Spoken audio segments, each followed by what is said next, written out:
दोस्तों, आज हम लोग सीखने वाले हैं एक्सरसाइज 9.1 का क्वेश्चन नंबर 13, 14 एंड 15। इसके पहले के जो भी क्वेश्चन हैं वो पिछले लेक्चर में सॉल्व हो चुके हैं। तो आते हैं क्वेश्चन नंबर 13 में।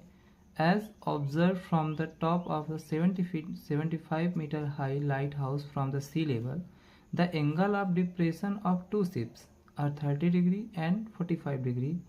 If one ship is exactly behind the other on the same side of the lighthouse, from the distance find the distance between the two ships. Simple सा क्वेश्चन है। क्या बोल रहा है कि समुद्र के किनारे मान लीजिए कि ये सी है, ठीक है ना।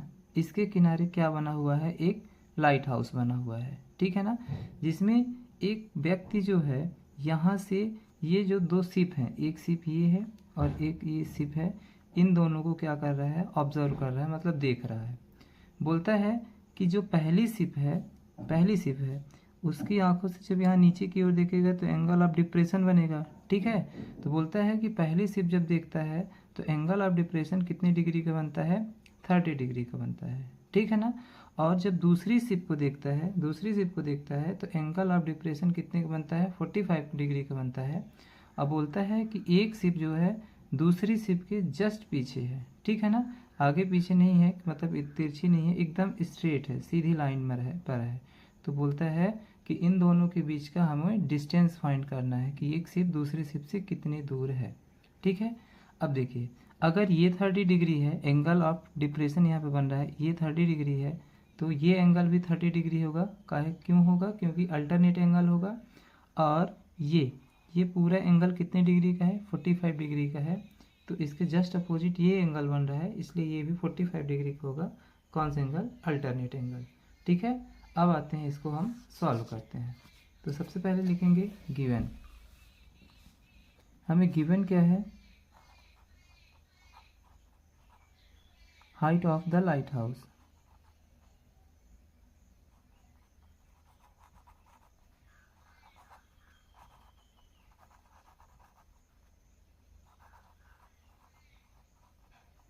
$75 मीटर, ठीक है।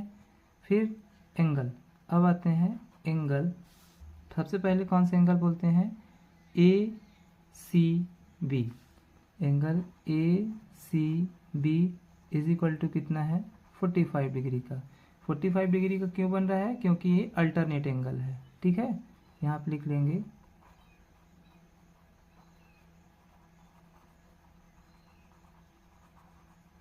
अल्टरनेट एंगल, ठीक है। फिर दूसरे नंबर पर कौन सा एंगल बन रहा है, angle A D B. Angle A D B ये भी कितने का होगा, 30 डिग्री का होगा, क्योंकि ये भी अल्टरनेट एंगल है।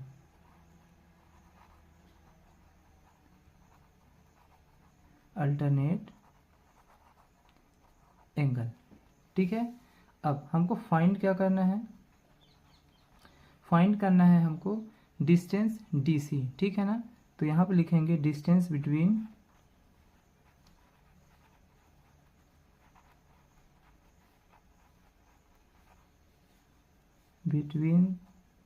द टू शिप्स, मतलब कि सी डी, ये हमें डिस्टेंस इसका फाइंड करना है, ठीक है। एक चीज़ और है, क्या दिया गया है, बी डी, ये पूरी बी डी साइड है ना, B D is equal to क्या होगा, B C plus C D, मतलब कि B C plus C D. हमें फाइंड क्या करना है, सी डी।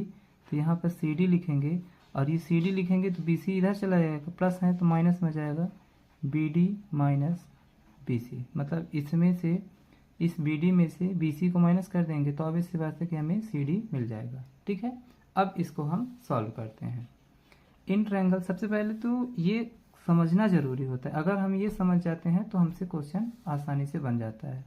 लिखेंगे इन ट्रायंगल ए सी बी, ठीक है, ए सी बी। हमें फाइंड क्या करना है, हमें फाइंड करना है बी सी, गिवन क्या है, ए बी, ठीक है। जो फाइंड करना रहता है उसको हम ऊपर लिखते हैं, मतलब कि B C upon A B is equal to, B C क्या है हमारा, बेस है, और ए बी क्या है, परपेंडिकुलर है।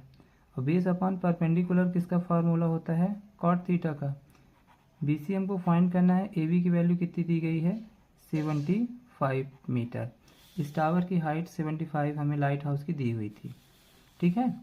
अब इज इक्वल टू कॉट, अब थीटा की वैल्यू कितनी है, 45 है, ठीक है ना। इस थीटा की वैल्यू 45 है, तो B C is equal to B C upon 75 is equal to cot 45 की वैल्यू कितनी होती है, 1।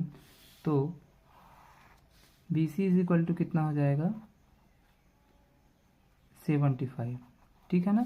क्यों हो जाएगा, क्योंकि 75 किधर जाएगा तो डिवाइड मल्टीप्लाई में हो जाएगा, 75 बन जा 75 मीटर। मतलब कि ये बी सी, इस बी सी की वैल्यू कितनी मिल गई है, 75। अब आते हैं in triangle A D B, मतलब कि ए, ये डी और ये बी, ये कितने डिग्री का है, 30 डिग्री का है, ठीक है। तो इसमें हमको क्या फाइंड करना है, बी डी, ये बी डी हमको फाइंड करना है, बी डी। और हमें पता क्या चल गया है, ए बी, ए बी तो हमें पता ही है, A B, B D upon A B क्या होता है, बेस अपॉन परपेंडिकुलर है ये, ठीक है ना। और ये किसका फार्मूला होता है, base upon perpendicular cot theta का, ठीक है।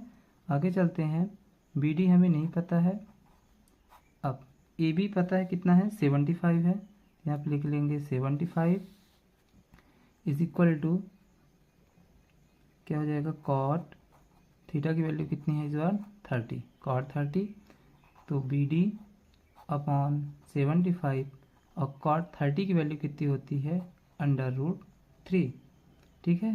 तो B D is equal to कितना हो जाएगा, 75 √3 मीटर। ये देखिए, ये हमें बी डी की वैल्यू पता चली है, ठीक है। हमें वैल्यू किसकी चाहिए, डी सी की, क्योंकि एक बोट यहाँ पर है, एक बोट यहाँ पर है, ठीक है ना, सिप यहाँ पर है, तो इन दोनों का डिस्टेंस पता चला लगाना है, ठीक है ना। तो ये हमारा सी डी है, तो इसके लिए हम क्या करेंगे, यहाँ पे देखिए C D is equal to हमने लिखा था B D minus B C, यहाँ पर लिखेंगे C D is equal to B D minus B C. So C D is equal to क्या हो जाएगा, बी डी की वैल्यू क्या आई है, ये देखिए 75 √3, 75 √3 माइनस लगा है तो minus B C, B C की वैल्यू कितनी आई है, 75, ठीक है। तो C D is equal to कितना हो जाएगा, 75 हम कॉमन ले लेंगे तो क्या हो जाएगा, इसमें बचेगा √3 और इसमें -1 मीटर। यही इसका हो जाएगा आंसर, मतलब कि उन दोनों शिप्स के बीच का डिस्टेंस कितना था, 75 √3 -1 मीटर, ठीक है। आई होप कि आपको अच्छे से समझ में आया होगा। अगर आपको कहीं भी दिक्कत है, थोड़ी सी भी डाउट है, तो आप कमेंट सेक्शन में हमसे पूछ सकते हैं। अब आते हैं क्वेश्चन नंबर 14 की ओर। क्वेश्चन नंबर 14 क्या बोलता है कि a 1.2 metre tall girls spot a balloon moving with the wind horizontal line at a height of 88.2 meter from the ground. The angle of elevation of the balloon from his eyes, the girl at any instant is 60 degree. After some time, the angle of elevation reduced to 30 degree. जैसा कि figure ये इसमें बना हुआ है, ये आप लोग देख सकते हो, ठीक है। Find the distance travel by the balloon during the interval. इसका कहने का मतलब ये है कि एक बैलून है, ठीक है ना, जो कि ग्राउंड लेवल से कितने ऊपर है, 88.2 मीटर है। अब बोलता है कि एक बच्ची है, ठीक है ना, एक गर्ल है जो कि 1.2 मीटर की है, ठीक है ना, एक गर्ल है जो कि एक 1.2 मीटर की है। वो क्या करती है, सबसे पहले इस बैलून को देखती है, ठीक है ना, इस बैलून को देखती है। तो जब इस बैलून को देखती है तो एंगल ऑफ एलिवेशन कितने डिग्री का बन रहा है, इस बैलून से उसकी आंखों पर 60 डिग्री का बन रहा है, ठीक है ना, 60 डिग्री का बन रहा है। फिर बोलते हैं कि वह थोड़ी देर के बाद फिर से उस बैलून को देखती है, तो वो बैलून उड़ करके यहाँ से यहाँ पर आ जाता है, ठीक है। अब जब देखती है तो उसकी आंखों से उस बैलून के बीच में बनने वाला एंगल ऑफ एलिवेशन जो है वो अब कितने का बन रहा है, 30 डिग्री का बन रहा है। तो बोलता है कि यहाँ से यहाँ तक की हमें डिस्टेंस फाइंड करना है कि वह बैलून जो है कितना ट्रैवल किया हुआ है, ठीक है। अब आते हैं इसको सॉल्व करते हैं। ये डायग्राम बना हुआ है, ठीक है।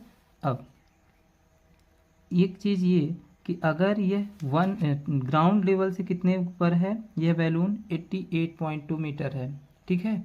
अब जब अगर ये बच्ची जो है, ये गर्ल जो है 1.2 मीटर की है, ठीक है, तो देखेगी तो वो आंखों से ही यहाँ से देखेगी, ठीक है ना, मतलब इतनी हाइट उसकी क्या करनी पड़ेगी, माइनस करनी पड़ेगी। तो क्या करेंगे, 88.2 माइनस 1.2 माइनस कर देंगे तो कितना आ जाएगा, 87 मीटर। मतलब कि इस बैलून की एक्चुअल डिस्टेंस कितनी हो जाएगी, 87 मीटर, ठीक है। अब अगर ये ए बी 87 है तो ये हमारा क्या ई सी भी कितने होगा, कितना हो जाएगा, 87 मीटर ही हो जाएगा, क्योंकि बैलून हमारा एकदम सीधाई पर उड़ रहा है, ठीक है ना। अब अगर हम इसकी वैल्यू डिस्टेंस फाइंड कर लें, मतलब कि बी सी की डिस्टेंस फाइंड कर दें, तो हमारा ये वाली ये भी हमारा उतने वही हाइट होगा, क्योंकि ये एकदम एग्जैक्ट एक दूसरे के सामने है, ठीक है ना। अब आते हैं इसको सॉल्व करते हैं, ठीक है। सबसे पहले बोला था कि जब बच्ची शुरू में देख रही थी, वह गर्ल शुरू में देख रही थी, तो एंगल ऑफ एलिवेशन कितने डिग्री का बन रहा था, 30 डिग्री का बन रहा था, ठीक है ना। एंगल ऑफ एलिवेशन 30 डिग्री का बन रहा था, फिर 60 डिग्री का बन रहा था। फिर जब वह दोबारा उस बैलून को देखती है, तब एंगल ऑफ एलिवेशन कितने डिग्री का बनेगा, 30 डिग्री का बन रहा था, ठीक है, 30 डिग्री का बन रहा था। अब आते हैं इसको हम लोग सॉल्व करते हैं। इसको सॉल्व करेंगे तो लिखेंगे सबसे पहले गिवन, हमें गिवन क्या है, height of the balloon from the ground,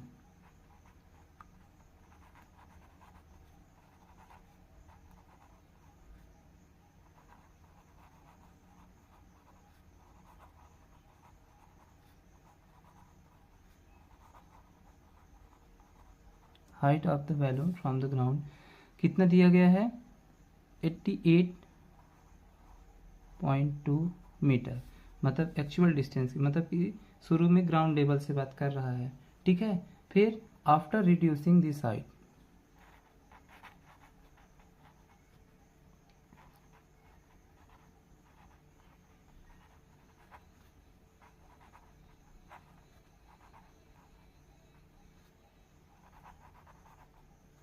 तो क्या हो जाएगा, और रिड्यूस करने के बाद 88.2 में हम 1.2 को क्या कर दिए थे, माइनस कर दिए, तो कितना आ गया था, 87 मीटर। मतलब कि इस बैलून की अब एक्चुअल डिस्टेंस हमको क्या माननी है, 87 मीटर माननी है, ठीक है।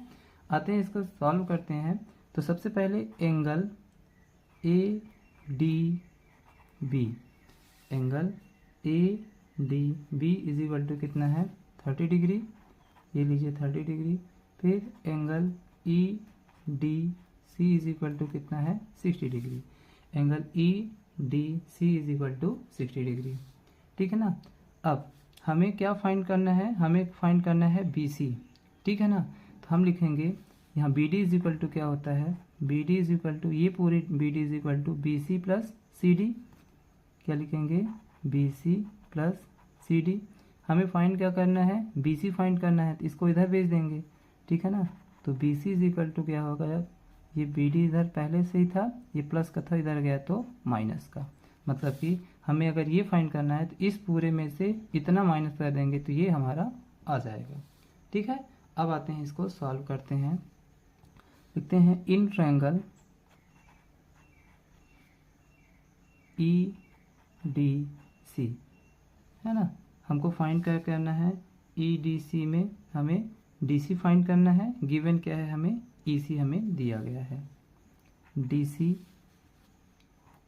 Upon E C is equal, D C क्या है, हमारा बेस है, ये हमारा परपेंडिकुलर है, काहे का फार्मूला होता है, कॉट थीटा का, ठीक है।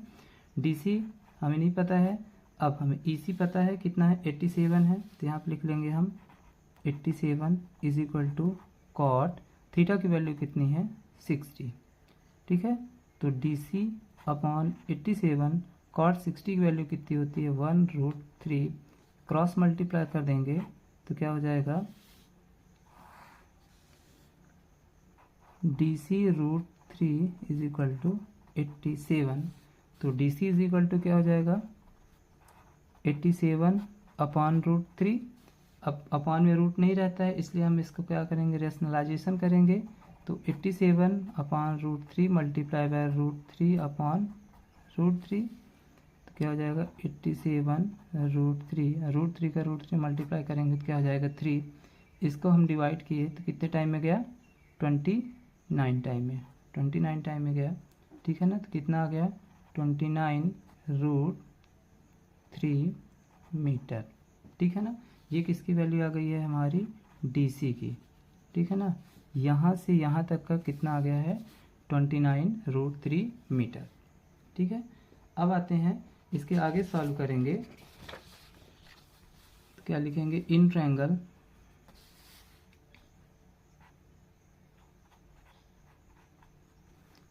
अब कौन सा ट्रायंगल लेंगे A D B, in triangle A D B क्या लिखेंगे ए डी बी, ठीक है ना। हम इसमें फाइंड क्या करेंगे बी डी, ये फाइंड करेंगे, ये हमें गिवन है।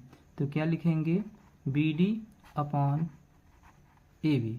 बी डी हमारा क्या है बेस है, A B perpendicular, base upon perpendicular किसका फार्मूला होता है कॉट थीटा का। तो B D upon A B कितना है 87 है और थीटा की वैल्यू कितनी है 30। तो B D upon 87 is equal to cot 30 की वैल्यू कितनी होती है अंडर रूट 3। तो B D is equal to कितना हो जाएगा 87 रूट 3 मीटर। ये हो गया बी डी की वैल्यू, ठीक है ना। ये बी डी की वैल्यू। अब देखिए हमें बी डी की वैल्यू पता चल गई है, सी डी की वैल्यू पता चल गई, तो इस टोटल में से इतना माइनस कर देंगे तो ये हमारा आ जाएगा, ठीक है ना। तो हम लिखेंगे डिस्टेंस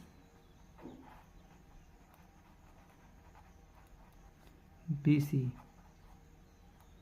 इज इक्वल टू क्या हो जाएगा B C is equal to B D minus C D, ठीक है ना। ये देखिए बी डी में क्या माइनस कर देंगे सी डी, ये आ जाएगा। तो क्या लिखे इज इक्वल टू कितना बी डी की वैल्यू कितनी आई है 87 रूट 3 माइनस सी डी की वैल्यू कितनी आई है। तो ये देखिए सी डी की वैल्यू कितनी आई है 29 रूट 3, ठीक है ना 29 रूट 3, ठीक है। अब इसमें से भी 29 रूट 3 क्या ले लेंगे कॉमन ले लेंगे, 29 रूट 3 कॉमन लिए तो कितना बचा यहाँ पर 3, 29 3 जा और माइनस यहाँ पे क्या बचा 1। तो 29 रूट 3 इंटू 3 में से 1 गए तो क्या बचा 2, और 29 2 जा कितना हो जाएगा 58 अंडर रूट 3 मीटर, ठीक है ना। ये हो गया किसका डिस्टेंस, मतलब वह कार कितना ट्रैवल किया है इतना गया है इंटरवल में कितना 58 अंडर रूट 3, ठीक है ना। ये आ गया इसका आंसर। थोड़ा सा लेंदी है लेकिन ये क्वेश्चन अच्छा क्वेश्चन है, ठीक है ना। अब आते हैं क्वेश्चन नंबर 15 की ओर, सॉरी 15 की ओर। देखिए लिखा हुआ है 15 नंबर क्वेश्चन कि a straight highway leads to the foot of a tower, a man standing at the top of the tower observe a car at an angle the depression of 30 degree to find the approaching the foot of the tower with a uniform speed 6 seconds later. The angle of depression of the car is found to be 60 degree. Find the time taken by the car to reach the foot of the tower from the point. Simple सा question है। क्या बोल रहा है कि एक व्यक्ति है, एक पर्सन है जो कि एक टावर के ऊपर से देख रहा है, ठीक है ना। अब क्या देखता है वह कि एक कार है, एक कार को देखता है, यहाँ से देखता है जो कार कहाँ पर है यहाँ पर है, ठीक है ना। तो बोलता है कि जब वह व्यक्ति उस टावर से के टॉप से इस कार को देखता है तो एंगल ऑफ डिप्रेशन जो है कितने डिग्री का बनता है 30 डिग्री का बनता है, ठीक है ना। एंगल ऑफ डिप्रेशन 30 डिग्री का बनता है।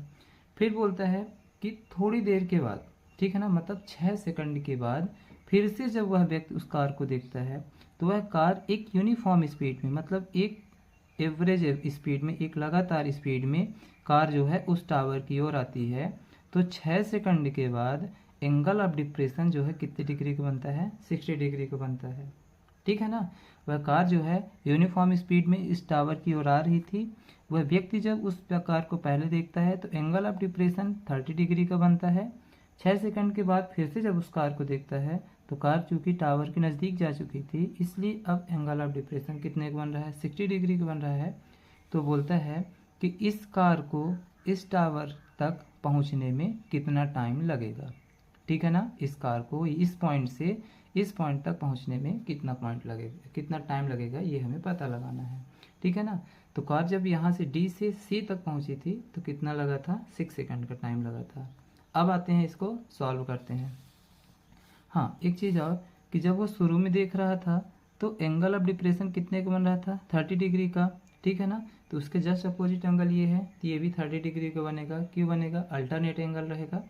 और लास्ट में जब देखा था तो 60 डिग्री का डिप्रेशन बन रहा था, तो अब ये हमारा 60 डिग्री का बनेगा। क्यों? क्योंकि ये भी कौन सा एंगल है? अल्टरनेट एंगल है। ठीक है। अब आते हैं, इसको सॉल्व करते हैं। यहाँ पे लिखेंगे गिवन क्या है? Time taken by car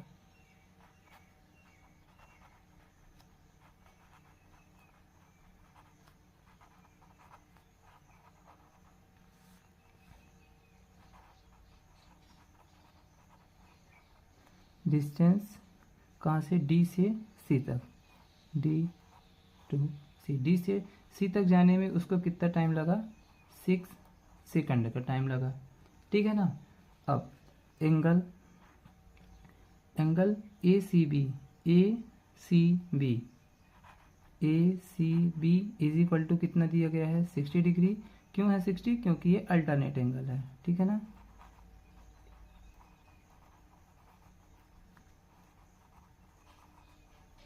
alternate angle. फिर angle A D B is equal to कितना है? 30 डिग्री है। क्यों है? क्योंकि ये भी कैसा है? अल्टरनेट एंगल है।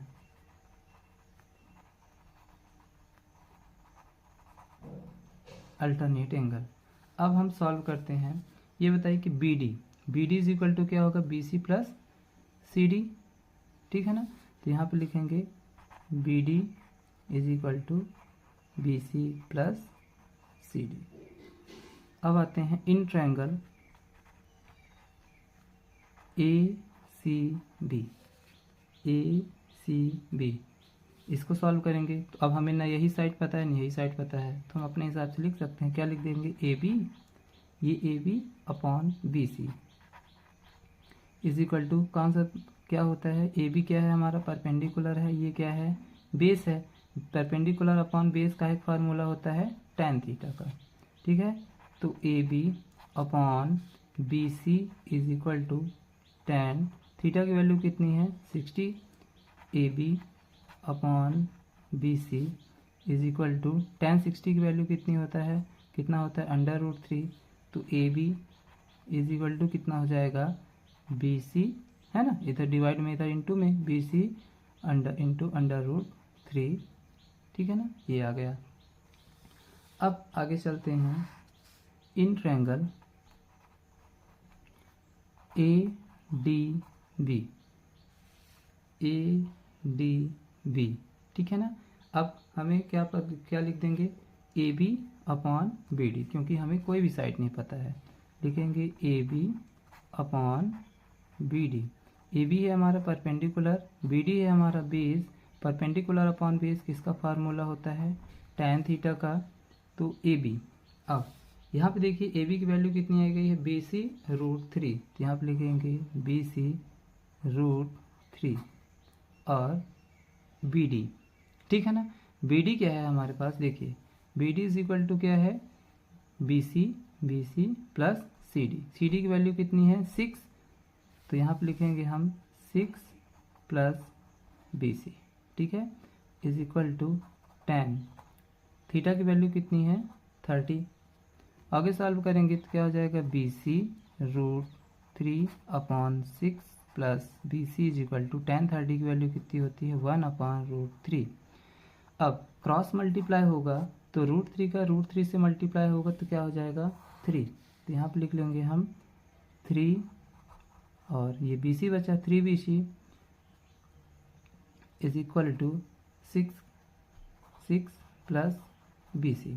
ठीक है ना, क्योंकि इधर 1 में मल्टीप्लाई हुआ 6 प्लस BC। अब हम BC को इधर भेजेंगे तो इधर 3BC है प्लस कम BC इधर आएगा माइनस BC। 3BC में 1BC गया तो कितना बचा 2BC इज इक्वल टू 6।